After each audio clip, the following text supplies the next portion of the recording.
Last thing before we go tonight, if you're a Trumper Republican, there's really no limit to what you can say to fire up the base. You can gaslight with the best of them. You can lie with impunity. Generally, the rule is say or do the most shocking thing imaginable, and that's how you stay on brand. Which brings us somehow back to the rootin' tootin' Trumper governor of Texas, Greg Abbott.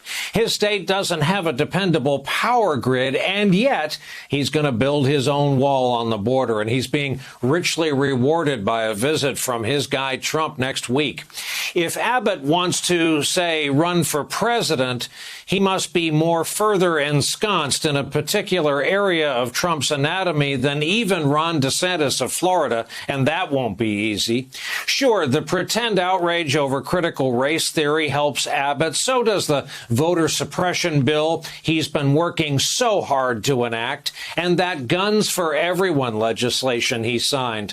But now he's outdone even himself. Today, and we quote here from the Texas Tribune, he vetoed a bill known as the Safe Outdoor Dogs Act. The bill would have made it illegal, and if you've ever loved a dog, this will appear to you to be common sense. It would have made it illegal to chain up dogs and leave them outside without drinkable water, adequate shade, or shelter. It also called for a ban on tethering dogs with heavy chains. Quote, Texas is no place for this kind of micromanaging and over-criminalization, said the governor in the veto statement. That goes right to the base, or at least it's designed to. Now tonight, the hashtag Abbott hates dogs is trending.